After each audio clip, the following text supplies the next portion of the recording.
Personality अलग से बनाना, अपनी छवि बनाना, उसको बोलते हैं।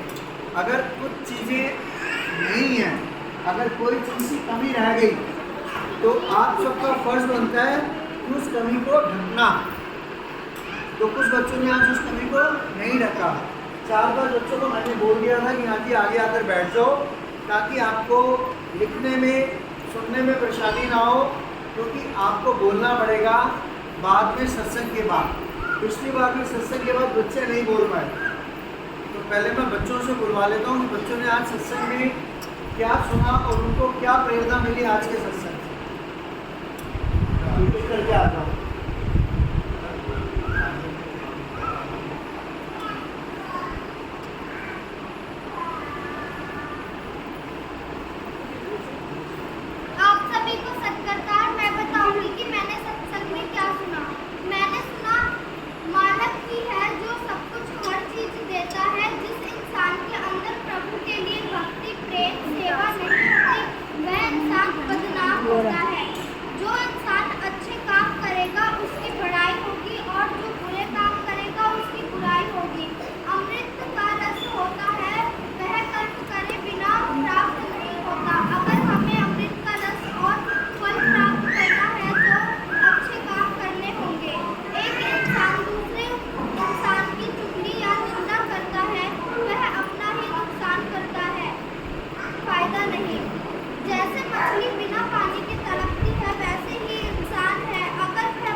मैंने सुना कि बहुत बार सतगुरु जी के प्रवचन में बंदगी नाम आता है शब्द।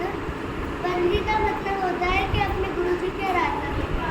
जो अपने गुरु जी की सच्चे दिल से आराधना करेगा उसे सुख समृद्धि और खुशहाली।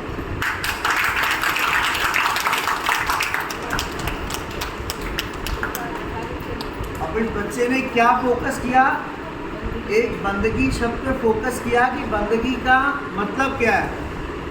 अभी तक जितने भी यहाँ पे पेरेंट्स जो इस सत्संग से जुड़े हैं, मतलब मैं समझ सकता हूँ अगर 20 जुड़े हैं, 25 जुड़े हैं, तो उसमें 5 को पता होगा बंदगी क्या होती है। बाकियों को बंदगी एक मतलब ठेठ पंजाबी वर्ड है। तो बंदगी, अब इस बच्चे ने क्या बोला, एक शब्द पर फोकस किया, इससे पूरे सत्संग को रिपीट नहीं किया। चाहे सदगुरु जी ने सत्संग किया तो वैसे इसने भी सत्संग कर दिया। तो मेरे का बच्चों को समझाने का मकसद यही है कि जैसे इस बच्चे ने बोला ना कि बंदगी शब्द बार बार आता है, तो उस पर फोकस करो कि बंदगी कर दी है आपने घर में जाकर 5 मिनट सुबह और 5 मिनट शाम को राम राम अल्लाह अल्लाह भी जप लिया ना, तो गंजे के सिर पे बाल आ जाएंगे। क्या आ जाएंगे? गंजे के सिर पे बाल आ जाएंगे। सदगुरु जी के अंदर इतनी शक्ति है, आपकी बंदगी में इतनी ताकत है कि आप आने वाला भविष्य किसी को बता सकते हो।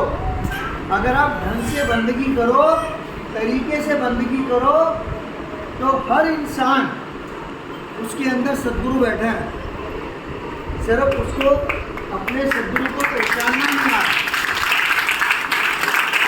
हम मोह माया जाल में इस कदर फंस चुके हैं, जब तक 99 खत्म होते हैं हम गिनती भूल जाते हैं, फिर से नोट गिनना शुरू करते थे 1 2 3 4 5 6 98 99, फिर दोबारा से नोट को थूक लगाते हैं, गिनना शुरू कर देते हैं, भाई 100 पूरे कर लें। वो 100 के चक्कर में हम अपने परमात्मा को, हम अपने बच्चों को, हम अपने परिवार को, सबको भूल चुके हैं।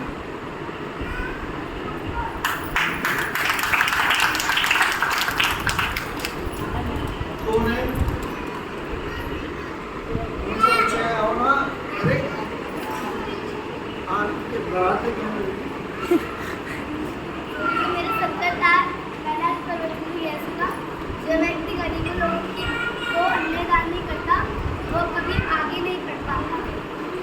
जो व्यक्ति अपने ऊपर नहीं दे सकता है मगर अपने गुरु को नहीं। अगर हम सच्ची की कमाई करेंगे तो हमारे ऊपर अगली वर्षा हो जाएगी।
गुरु प्रकाश आपने ये देखा होगा गंगा जमुना सरस्वती सबका जल मीठा है, और यही पानी गंगा सागर में मिलता है, खारी मिलता है। ये खारी समुद्र में पानी क्यों है? ये खारी कैसे और सारे ग्राम कैसे? जब ये पानी उसमें मिल जाते हैं तो एक जगह शिव जी जो है सबसे ऊँचे बैठते हैं और उनको पसीना आ रहा था। जब उनको पसीना आ रहा था ऐसा करके उन्होंने निचोड़ा और ऐसा फेंक दिया। समुद्र हो गए, सबके पानी खारी हो गए। जब खारी हो गए तो जहाँ पसीना ज़्यादा गिरा था उसका पहला हुआ जालिंदर। जालिंदर कोई छोटे से बच्चे के रूप में था उस टाइम में, ब्रह्मा जी ब्रह्म करने निकल रहे थे, वहाँ पर पहुँचे तो मुझे बच्चे पता नहीं ये बच्चा किसका है। वो बोले ये बच्चा किसका है। उसका नाम ब्रह्मा जी ने गोदी में उठाया और ब्रह्मा जी के उसमें उसी टाइम जाने पकड़ के जाते। ब्रह्मा जी ने कहा कि ये बच्चा बड़े होकर पता नहीं क्या करेगा, अभी से ये हमारे देवताओं के लिए ऐसा है। था वो शंकर जी का बेटा, राक्षसी स्वभाव तो वो पसीना से बना था। तो बड़ा हो गया वो जालिंदर बना, जालिंदर। और उसकी पत्नी वृंदा थी। उसकी पीछे तक आवाज आ रही है ना।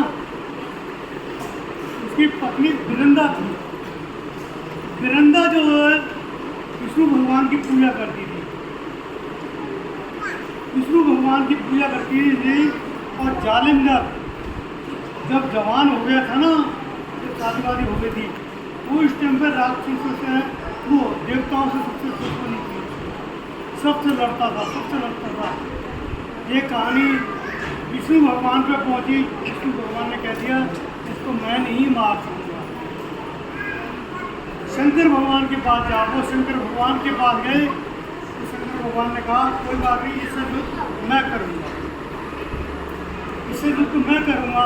तो वो युद्ध करने के लिए जब उनकी सेना आई, उसकी सेना आई, जब उनकी सेना लड़ती रहती और उधर से जालिंदर की सेना लड़ती थी और जालिंदर अस्त्र मारता था, उधर से भगवान जी त्रिशूल मारते थे। तो त्रिशूल जब मारते थे तो विष्णु भगवान आगे आ जाते थे, विष्णु भगवान आगे आ जाते थे, उनका त्रिशूल वापिस आ गए। उनके कितने युद्ध हुए ऐसे, और कितने युद्ध में ऐसा ही हुआ।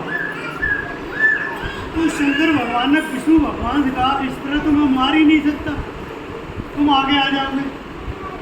जब तुम आ जाओगे आगे तो मैं मार कहाँ सकता हूँ, अच्छा मैं ही कुछ करता हूँ, तुम युद्ध के लिए चलो। वो शंकर भगवान युद्ध के लिए आए, उधर से जालिंदर आया। जालिंदर आते ही वो विष्णु भगवान वहाँ जैसे पहुँचे, वो जालिंदर का रूप रख के पहुँचे। जब जालिंदर का रूप रख के पहुँचे तो वृंदा में आ गया, वृंदा में आ गया, वो उनकी सेवा में लग जाती है और पूजा छोड़ देती है। शंकर भगवान ने त्रिशूल मार दिया तो वो उसकी गर्दन कट गई, और गर्दन कट के और उसके महल में पहुँची। तो कहती वृंदा वृंदा वृंदा तुम कौन हो और ये कौन है। अक्सर करेंगे सामने बोले ये कोई नकली भैरूपिया है।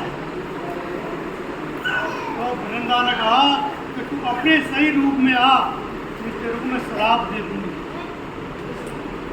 तो विष्णु भगवान अपने रूप में आ गए। जब वो अपने रूप में आए तो फिर भी उसने श्राप दे दिया, उसने पत्थर का बना दिया। विष्णु भगवान काला पत्थर है, काला रूप देखा हुआ विष्णु भगवान का कभी भी काला रूप होता है, काले रूप में आ गए, पत्थर के बन गए। जब पत्थर के बन गए, जालिंदर और वो लक्ष्मी माता दोनों बहन भाई थे, क्यों समुद्र से पहला वो भी थे, समुद्र से वो भी उत्पन्न हुए, इसलिए भाई। तो वृंदा को वो कहती थी भाई, भाभी, वृंदा को भाभी कहती थी। जब भाभी भाभी तूने ये क्या कर दिया, तूने ये क्या कर दिया मेरे पति को, अब तो जो मैंने कर दिया वो कर दिया। तो मैं भाभी कहता कर मेरे को, चलो मेरा पति नहीं है तो उसको दे मेरे को, बोले तुम्हारा क्या चाहिए, तुम्हारे को क्या चाहिए। बोले मेरे को चाहिए जब कल निर्वाचा हुआ, कसम था, कसम समझते हो ना, कसम था। तो उसने कसम खाई, कसम खा ली। फिर उसने कहा मेरे को तो अपना पति चाहिए। तो वो शराब उन्होंने वापस दिया और वो विष्णु भगवान के रूप में आ गए। विष्णु भगवान को बहुत पछतावा हुआ कि मेरा भक्त, मैंने उसके साथ खून करा। उसने कहा कि मैंने घर पर आया तो वृंदा बोली कि ठीक है, मैं तो अपने पति के साथ में सच्ची होंगी। तो उसने कहा मैं सच्ची होंगी। तो वो दोनों सच्ची हुए, वो राख बन गई, भस्म बन गई। उस भस्म की वो जो है विष्णु भगवान ने पूजा मुझे बनाया और एक शंकर भगवान ने सारे ग्राम बना दिए। जब तक कथा होगी, जब से शुरू हुई है और जब तक होगी, उन दोनों को सारे ग्राम को चिन्ह बनाकर नभाया जाएगा। तुलसा जी डाली जाएगी जब चिन्नावल बनता है और जब इसे शांति पानी होता है। मेरी गलती माफ़ करना।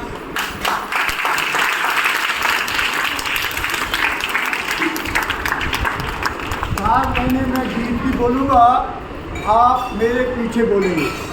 ऐ मालिक तेरे बंदे हम, बोलो। ऐ मालिक तेरे बंदे हम,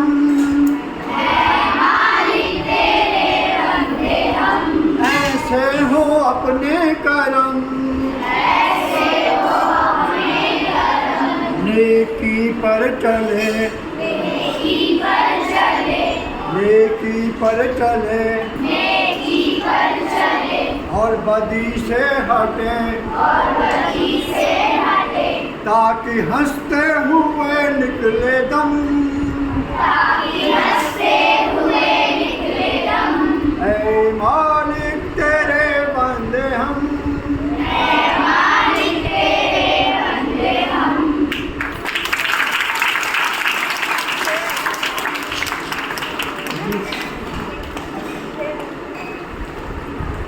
सुना रहे हैं वो बाबूजी की साथी है, श्री कस्तूरा गुलाटी। किस तरह से सदगुरु जी ने उनकी सहायता की।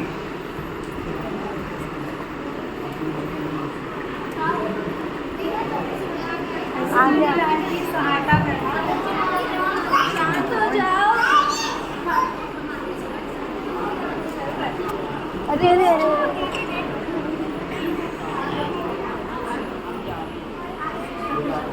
कस्तूरी लाल की सहायता करना। मई 1967 ईस्वी कस्तूरी लाल गुलाटी ने करोल बाग दिल्ली में अजमलखा रोड पर परफेक्शन हाउस वालों से सड़क पर अलमारी रखने के लिए कुछ जगह मांगी, क्योंकि उस हिस्से की ओर उनकी कोई बारी नहीं थी। बारी मतलब खिड़की नहीं थी, कोई जगह वगैरह नहीं थी, सिर्फ दीवार थी। उन्होंने अलमारी रखने के लिए 25,000 रुपये पकड़ी दी। लालपुर ज्वेलर वाले, जो उस दीवार के साथ उनकी दुकान थी, जो परफेक्शन हाउस वालों के किराएदार ने कहा हमने यहाँ दरवाज़ा निकालना है, इसलिए हम यह जगह किसी को भी नहीं लेने देंगे। कस्तूरी लाल ने लकड़ी का खोखा बनाकर वहाँ रख दिया। जब लालपुर वाले ज्वेलर ने जगह नहीं दी तो बाबूजी ने वहाँ पर लकड़ी का खोखा बनाकर रख दिया। और 175 रुपये महीना किराया देना शुरू कर दिया। किसको? परफेक्शन हाउस वालों को, जिनकी वो दीवार थी। लालपुर ज्वेलर वालों ने दिल्ली कॉरपोरेशन में अर्जी दे दी। कस्तूरी लाल ने सरकारी जगह पे नाजायज खोखा लगाया है। कॉरपोरेशन वालों ने लकड़ी का खोखा तोड़कर सड़क पर फेंक दिया। किसने? जो कॉरपोरेशन वाले होते हैं ना, एमसीडी वाले, वो आए, उन्होंने खोखा तोड़कर सड़क पर फेंक दिया।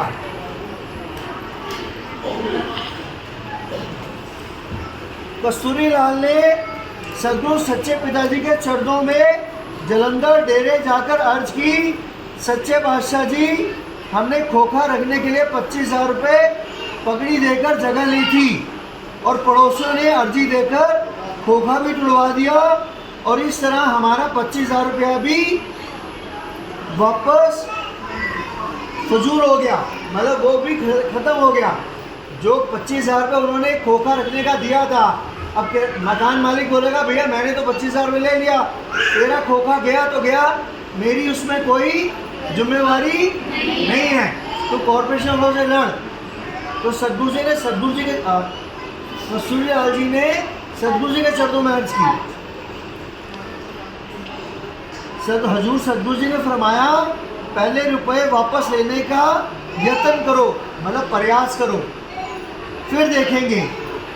उसने दोबारा अर्ज की पगड़ी की रकम का कोई सबूत नहीं होता और पगड़ी कोई वापस नहीं करता। हजूर सदगुरु जी ने फरमाया पगड़ी भी मिल जाएगी और बाद में जगह भी मिल जाएगी। कस्तूरीलाल आज्ञा लेकर दिल्ली वापस आ गया। भाई सच्चे बादशाह जी ने बोला कोई बात नहीं, चिंता मत कर, तेरे 25,000 रुपये वापस मिलेंगे और तेरा खोखा भी वहाँ पर बन जाएगा। ये बात सुनकर कस्तूरीलाल जलंधर से वापस आ गए दिल्ली। अगले ही दिन उससे परफेक्शन हाउस वालों से पगड़ी की रकम मांगी। परफेक्शन हाउस वाले कौन? जो मालिक थे, जो उस जगह के मालिक थे, उनसे। परंतु उसने कहा पगड़ी लेने के समय हमने आपको कहा था जगह पर कब्जा रखना आपका काम है। आज तक पगड़ी किसी ने वापस नहीं की है, मतलब पगड़ी आज तक किसी ने वापस नहीं की, तो हम क्यों करें? वो सही कह रहे हैं।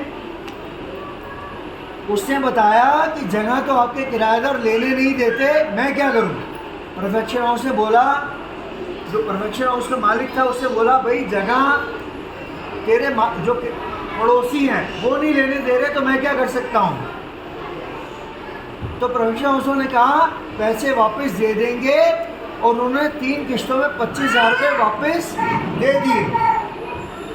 इस तरह सदगुरु जी का पहला वचन पूरा हो गया। सदगुरु जी ने 2 वचन किए थे, पैसे भी मिल जाएंगे और खोखा भी मिल जाएगा, जगह भी मिल जाएगी। पहला वचन पूरा हो गया। कस्तूरीलाल ने फिर जाकर सदगुरु जी के चरणों में हाजिर हुआ और अर्ज की दया करो, खोखे के लिए जगह दिलाओ। तो सदगुरु जी ने फरमाया जाओ कोशिश करो, जगह भी मिल जाएगी। कस्तूरीलाल ने दिल्ली आकर कॉर्पोरेशन में अर्जी दे दी। तय बेजारी के अधीन उसको 4 फुट बाय 9 फुट की जगह मंजूर हो गई, मतलब 4 फुट चौड़ी और 9 फुट लंबी उसको जगह मंजूर मिल गई। किससे दी मंजूरी? कॉर्पोरेशन ने। किसने दी? कॉर्पोरेशन ने। कस्तूरीलाल ने परफेक्शन हाउस वालों को कहा मैंने तय बाजारी के अधीन जगह तो मंजूर करा ली, कृपा करके मुझे वह जगह दे दो। उस समय पगड़ी के लिए कस्तूरीलाल के पास पैसे नहीं थे। परफेक्शन हाउस वालों ने उसकी ओर से 3 किश्तों में 25,000 रुपये पूरे करने मंजूर कर लिए। मतलब परफेक्शन हाउस ने बोला कि 25,000 तेरे पास नहीं है, कोई बात नहीं, लेकिन वो 25,000 रुपये 3 किश्तों में हमारे को दे दे, हम तेरे को जगह दे देंगे। और उसने फिर खोखा रख लिया। किसने? कस्तूरीलाल ने खोखा रख लिया। फिर वह 175 रुपये महीना किराया परफेक्शन हाउस वालों को 30 रुपये तय बाजारी के देता रहा। परफेक्शन हाउस वालों को 175 रुपये किराया देते रहे और 30 रुपये कॉर्पोरेट वालों को जो रसीद मिलती है उसकी रसीद कटवाते रहे 30 रुपये देकर। कुछ समय पश्चात लहलपुर वाले ज्वेलर वालों का आपस में झगड़ा हो गया। वो 4 भाई थे, उनका आपस में झगड़ा हो गया भाइयों का। उन्होंने दुकान की बांट करनी चाहिए। मालिक से बात की तो उसने कहा पहले कस्तूरीलाल से बात करो। कितनी बड़ी बात है भाई, सदगुरु जी का दूसरा वचन पूरे होने वाला है।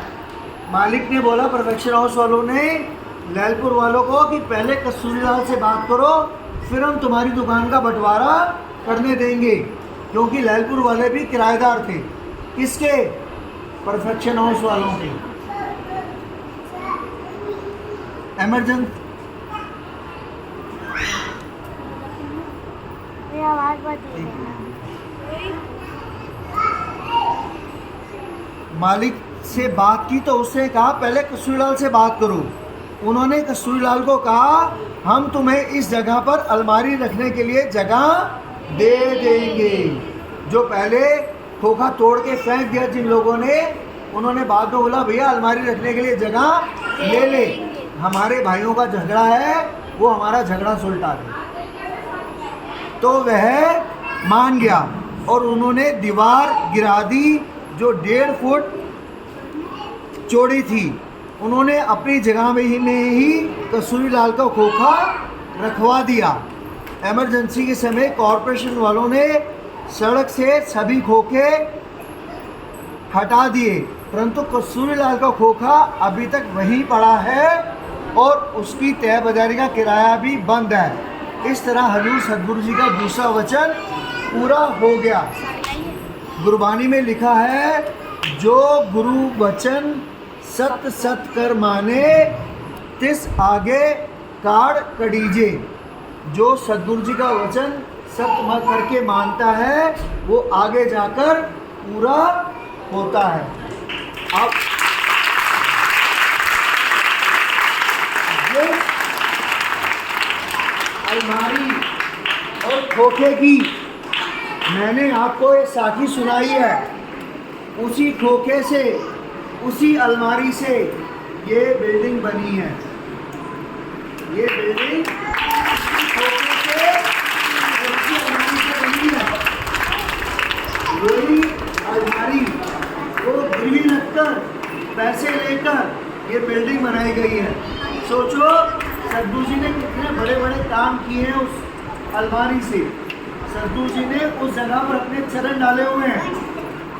चाहकर भी उस दुकान पर कोई कब्जा नहीं कर सकता, जबकि वो मैंने आपको पहले ही बोला था ना कि वो मैंने 1.25 करोड़ की दुकान को मैंने 20 लाख रुपए में बेच दिया। बेचने का मतलब होता है गिरवी रख दिया था, लेकिन वो वापस आ गया। वो मैडम के नाम पे है। देखो तो इसलिए जो इस बच्चे ने बोला कि बंदगी करोगे तन से, मन से, आत्मा से, दिल से, तो आपकी बंदगी, आपकी आयतें, आपकी कलमें, जो भी आप पढ़ते हो, जिस धर्म को आप मानते हो, वो कभी भी निष्फल नहीं जाएंगे। याद रखोगे? धन्यवाद।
अंकल को ये बात